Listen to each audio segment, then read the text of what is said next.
Oh no. You sat on your harp, you stepped on your harp, or like what happened to me one time, a harp went through the washing machine and the trigger here got bent in one of either three ways. And let's just go over a few things we can do to fix it, or even if your trigger has broken off, what we can do to salvage the harp. Now, first way that we see harps getting bent. Now, here's the harp frame, here's the harp reed, here's the harp trigger. This trigger should be about at a 90 degrees, sometimes recurved in a little bit, sometimes sticking out a little bit, but we don't want it to be straight. So if you ever sat on a jaw harp or stepped on one, or it went through the washing machine, or it came out in your bag and bounced around in your luggage unprotected, you might see a bend like this, where the trigger goes out this way. Or sometimes we'll see them where it gets bent hard for a recurve, where the trigger that's supposed to be like this gets bent clear inward. We don't want that. That doesn't play very well. It's quite awkward, especially with it out here too. That's going to eventually break off. It's not going to sound how it used to, and it's not going to play quite right. Then another way, the third way I want to talk about that a harp trigger can get bent is when it gets bent to the side. Now, a harp trigger normally should be up and down. If you sight down a jaw harp that plays really well, you're going to see that it is straight up and down. Oftentimes they'll get bent to one side or the other if we step on them. So let's just do a quick analog of that. We're going to do an impression, and you should never do this to your jaw harps because it will damage them. That right there, that is not going to play correctly because that isn't at a 90 degrees. So we have two planes. We want it to be right about at a 90 or a little over, a little under, depending on the harp.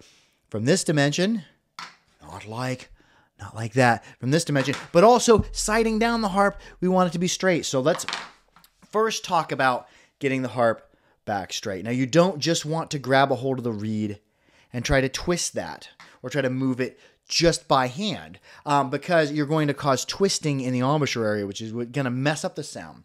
So the first thing you're going to do, if you notice any bends in the reed here, we want to get that straightened out. Let's just put a bend in there. Look at that.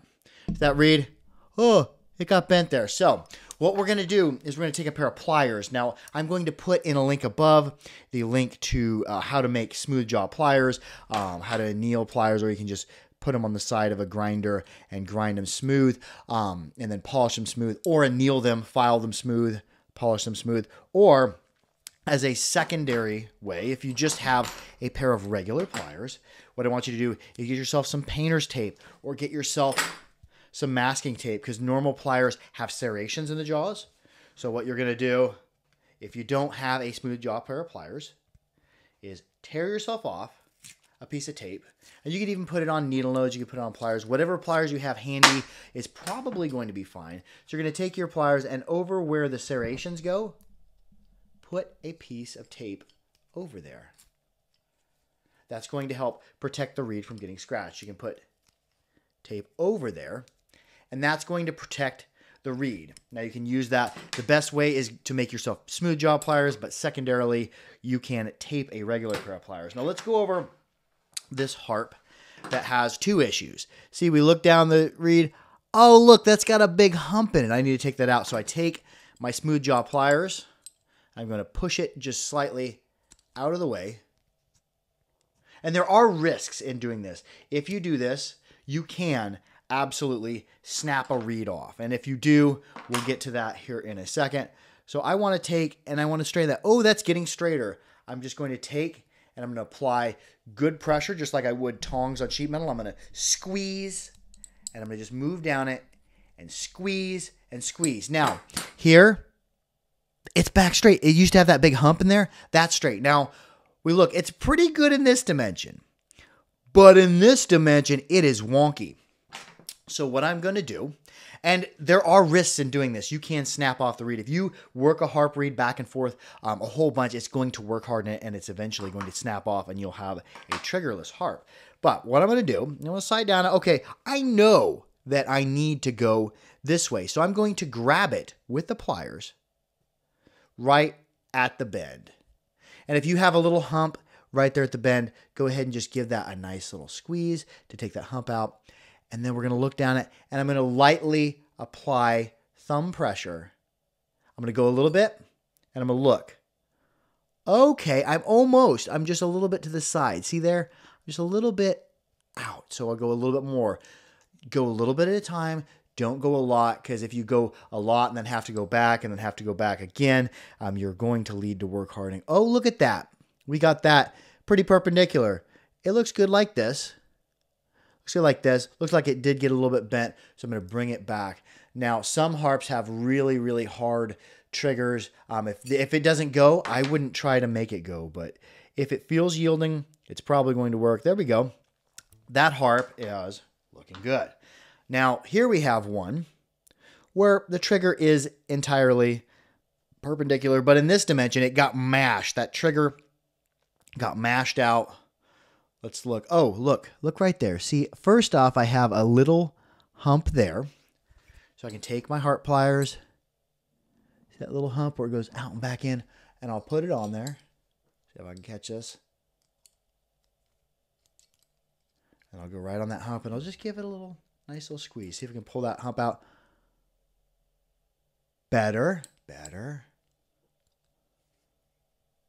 Okay. There we go. That's starting to straighten out a little bit. Now, I need to go back this way. See, we're clear out. So I'm going to take it. I'm going to apply some pressure just lightly. Oh, that moves easy. I'm almost there. Just a little bit more. And if you have a tuned instrument, say it's tuned to a D2. Oh, look at that. Slight recurve. Bring that out. Then we'll look. Are we still perpendicular? We're almost perpendicular. I'm just a little bit wonky. So I'll bring it back to the side. I'll clamp on there, and I'll move it ever so slight pressure. Just a little bit. Almost. I'm going to get it right. There we go. That looks good. That looks perpendicular there. I'm looking good in this dimension. Now, if you have a harp that's tuned, have yourself a tuner. I prefer the Tonal Elite tuner. I think it's like $5. I don't like the free tuners. I'd rather pay money. The Tonal Elite tuner, what you do is, say it was tuned to D2 before. If it smashes this way, it's going to go flat, because the more this arm is out this way, the more leverage it has and the heavier that reed is, so the slower it's going to vibrate. So it's going to actually drop in pitch. So as you bring it back up, play it a little bit. If you want to get it back, this one was a D3. If I want to get it back, if I want to raise it to D3, I'll bring it in just a little bit more. Now, on the contrary, if you have a reed that's smashed in this direction, instead of it being like out like this, it is smashed clear like that. Now, that's going to break off if I continue to play it, because that's going to cause a lot of stress any way I pluck it, whether I'm plucking it out or whether I'm plucking it in. And also, if this was a tuned instrument, say this harp was tuned to G2, if it's smashed in this dimension, if it brings back this way, it's going to go sharp because it has less leverage. The more it moves out, the more leverage it has, the more weight it has, the more it slows down the tone it makes, the more it slows down the vibration that it makes. Now, on this one, if it's bent clear back in, it's going to raise the pitch of it. I keep getting notifications. It's going to raise the pitch of it being crushed in like this. So we want to take this back out. So you might want to check it. And that harp doesn't play well. These were some harps that did not play well. So I'm like, okay, these are the ones I'm going to move my triggers around on. But anyways, when we want to bring this one back out, we want to get it to a 90. It looks like we're a little bit bent there, and I'll remedy that next. But first, I'm going to get this facing the way it's going to go. And I'm going to actually use the taped pliers for this. We'll give it a try. If I can get them in there. It's bent at such a hard angle. There we go. I'm in there on it. Now I'm going to go back out, back out, back out. Check it.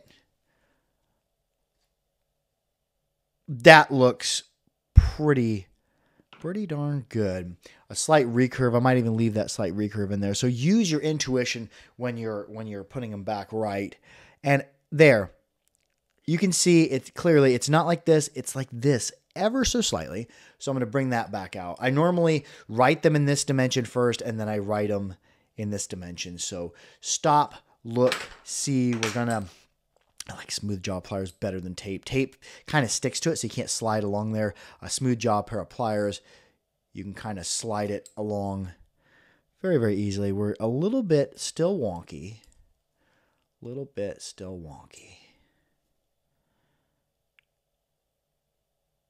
Almost. I went just a little bit too far. It's easy to go a little bit too far. And if you push on the trigger and it doesn't feel like it's going to go, it probably won't go, and it's probably going to snap off. But there we go. That looks like a pretty darn good looking trigger, because this one probably wasn't completely straight up before. It probably had a slight recurve, because I see there's a little bit of weight sticking out. If it has a recurve, if it has a trigger loop that kind of sticks out like a dinosaur head, sometimes it's best if you recurve it slightly, because I want most of it to be perpendicular, but a little bit of weight to be resting past the knee bend. We got it right in both dimensions. Now, what happens? Jaw harp, working on your jaw harps may be risky. So what happens if the worst possible thing happens? If you're torquing along on your reed, moving it, trying to get it back right, and boom, it snaps off. And this could especially happen if you're trying to rework a trigger that's laying clear back flat here, or a harp trigger that is clear out straight. It's went a long way. So every time you work it back and forth, you're work hardening. And a good example of work hardening is when you grab, like, say, an aluminum can, and do this safely because aluminum is sharp. You take an aluminum can and you bend it once. It bends just fine. You bend the aluminum can again, and we continue to bend it back and forth until eventually the can just snaps in half. What's happening there is, as we work the metal back and forth cold like that, it's going to get harder and harder and harder, and eventually it's going to snap off. Now, if that happens to your harp, like this harp here, was damaged, the trigger snapped right off.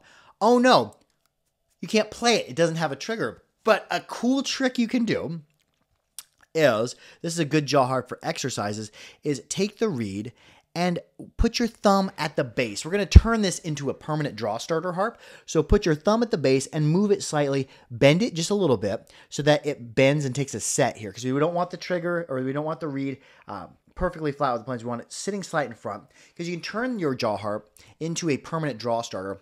And it'll actually draw better than a regular jaw harp, because even if I were to install a jaw harp, a draw start into this jaw harp, it's not going to be as easy or as fast as a draw, because we got all this weight remaining. If it ends up snapping off, turn it into a permanent draw starter. They're wonderful for working draw starts and doing breath work, and they just all around fun. So if your jaw harp breaks, because there are risks when you work on a jaw harp, you have to be okay with, like, okay, if I'm going to work on it, it might break, and you don't want to put a new reed in it.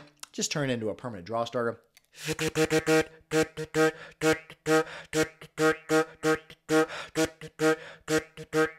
And work your draw starts. Anyways, that's going to be it for this jaw harp fix tutorial. If you have any questions at all, be sure to comment them below. I would love to do more of these videos, and I'd love to hear your thoughts on it. Anyways, be sure to like, share, and subscribe for more harpery. Make sure to keep your harps clean, keep them dry, and keep them oiled. But most of all, be good to each other. I love y'all. Harp out.